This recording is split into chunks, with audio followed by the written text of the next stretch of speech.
बंद कर दी। लेकिन इमरान शफीक साहब मेरे साथ साबिक प्रोसिक्यूटर नैब मौजूद हैं, एहतसाब के अमल में साथ रहते हैं, मुख्तलिफ केसेस नैब के हवाले से देखते हैं। मेरे साथ बहुत खुशामदीद इमरान साहब को कहूंगा, ये मुझे बताइएगा, लोग जो हमें पूछ रहे हैं सवाल, जितने लोग इफेक्टिव वो पूछते हैं कि ये तमाम इदारे बाद में एक्टिव क्यों होते हैं इमरान साहब, और अब जो SECP ने इकदाम किया, क्या ये तसल्ली बख्श है कि मुस्तकबिल में ये लोग दोबारा कोई ऐसा काम ना कर सके, या अभी भी आपको लगता है इसमें कोई लूप होल है?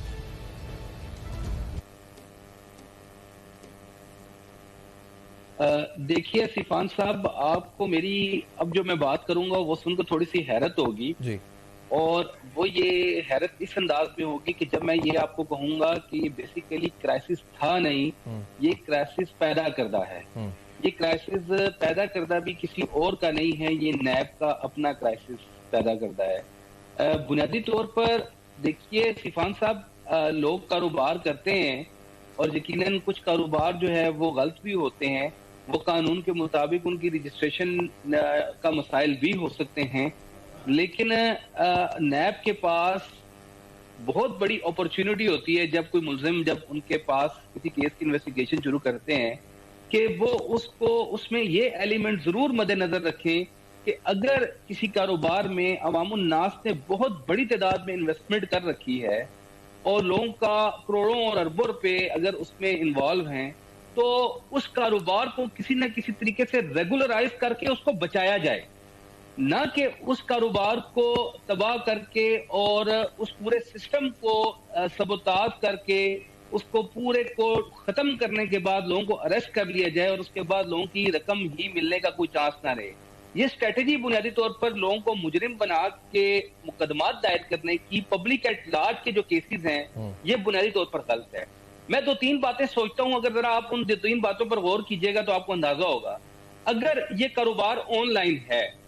और लोग अगर इस बात को तस्लीम किया जाए कि ये ऑनलाइन कारोबार चल रहा था, तो पहला सवाल ये पैदा होता है, ऑनलाइन कारोबार तो ये पाकिस्तान से बाहर भी कर सकते थे और पैसे की इनके पास कमी नहीं थी, अरबों खरबों रुपए के ये मालिक थे, तो फिर ये कारोबार पाकिस्तान में रह के लोगों से पैसा इसलिए ले रहे थे ताकि इन्हें पाकिस्तान के तहकीकाती अदारे गिरफ्तार कर सकें और ये फौरी तौर पर कानून के शिकंजे में आ जाएं। मेरा ख्याल है ये वजह नहीं है। अच्छा, कोई भी माकूल आदमी ऐसा नहीं करेगा। दूसरी बात यह है कि ये लोगों से पैसे जो ले रहे थे, अगर वो अपने अकाउंट में ले रहे थे जो कि इनके कंपनियों के या जाती इनके अकाउंट्स हैं, तो अगर किसी ने फ्रॉड करना हो तो वो क्या इतना सादा होगा कि अपने अकाउंट्स में, जाती अकाउंट्स में लोगों से वो पैसे लेगा? अच्छा, तीसरी बात, अगर किसी ने फ्रॉड करना है और पाकिस्तान से भाग जाना है, तो क्या वो ऐसे करेगा कि वो पाकिस्तान में अपने ही नाम से या अपनी कंपनियों के नाम पे जायदादें खरीदे करे और बड़ी तादाद में जो प्रॉपर्टियां खरीदेगा ताकि कल नैब उसको फौरी तौर पर रिकवर कर ले और वो जायदादें वापस ले ले? तो मेरा ख्याल है ये तीनों जो बातें मैंने अभी आपको बताई हैं, ये एक आम से आदमी को भी समझ आती है कि ये बुनियादी तौर पर इस कारोबार की SECP के दायरा कार के अंदर रजिस्ट्रेशन में कोई खामी हो सकती है, लेकिन ज़ाब्ते में भी खामी हो सकती है। सब ये तो जिनकी रकम डूब गई या जो भी चला गया, मैं आपकी इस बात से तो इस हद तक हूं कि चलें हम इस चीज को देख सकते हैं कि जिस तरीके से ऐसी स्कीम्स को या ऐसे मामलात को एहतसाब का अमल देखता है, यानी बजाय इसके कि इनके खिलाफ जाने के, ऐसी हाउसिंग सोसाइटीज भी हैं और सैकड़ों हैं और नैब कहते हैं हमने अरबों रुपए की रिकवरीज की उन हाउसिंग सोसाइटीज से, और वो अप्रोच यही होती है कि आप उसको गिरफ्तार कर लें। ईडन का केस आपके सामने है, लेकिन ये बात दुरुस्त है कि जो लोग मुतासरीन हैं वो काफी टाइम तक आसरे में बैठे रहते हैं। अभी भी हमें जिस तरह से मुतलब बोलते रहते हैं कि आप बताएं कब होगा कब होगा, पहले ये बताएं कानून के लिहाज से इमरान साहब, क्योंकि ये जो मेरे सामने नैब का सेक्शन 23 है, नैब ऑर्डिनेंस का 1999 का, मैंने इस तरह कहा कि जेर समाज रेफरेंस से भी हमें बात नहीं कर रहे हैं, और क्योंकि इस वक्त इन जनरल हम इस पर बात जरूर करेंगे स्कीम के हवाले से। इसमें यह लिखा है कि not with standing anything contained in any other law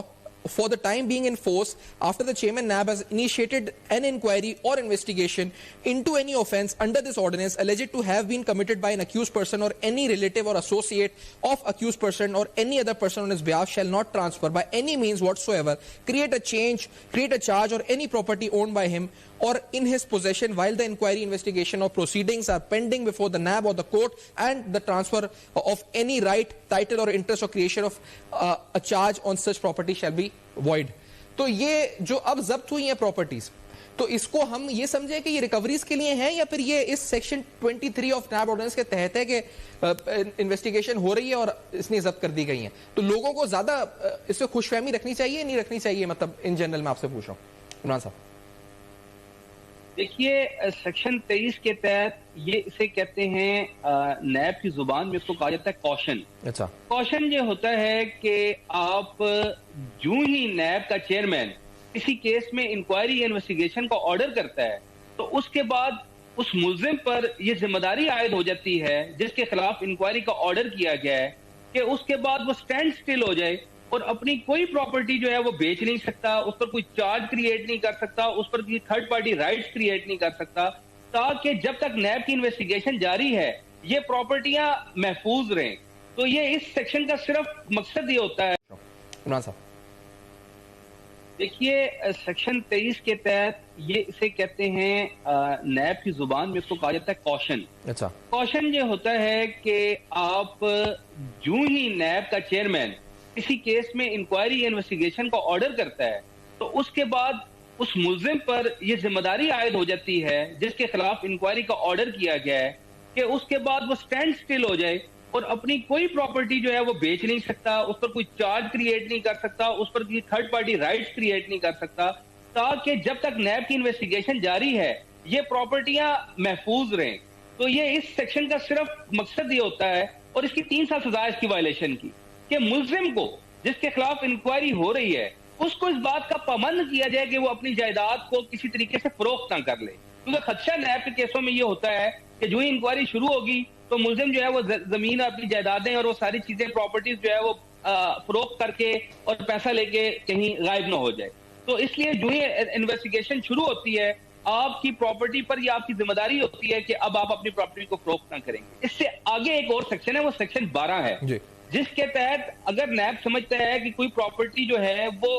जुर्म से रिलेटेड है, जो नैब जिसकी कॉग्निजेंस जिस तरह नैब ने लिया, जिसकी नैब तहकीकात कर रहा है, तो उस प्रॉपर्टी को फ्रीज कर सके। वो जो प्रॉपर्टी फ्रीज होती है बुनियादी तौर पर, फ्रीज का मतलब ये होता है कि अब वो प्रॉपर्टी नैब के बुनियादी तौर पर उस प्रॉपर्टी को बेचा नहीं जा सकता, उस प्रॉपर्टी पर नैब कोर्ट की इजाजत के साथ जो है वो उस प्रॉपर्टी को इस्तेमाल में ला सकता है। और अब वो प्रॉपर्टी बहरहाल अगर ये साबित हो जाता है कि मुजरिम ने ये प्रॉपर्टी जुर्म से रिलेटेड थी और जुर्म के साथ उसका कोई ना कोई ताल्लुक था, तो रीजनेबल उसके हवाले से जो पूरी एविडेंस मौजूद है, तो उसके बाद उस प्रॉपर्टी को बहरहाल वो अदालत आखिर में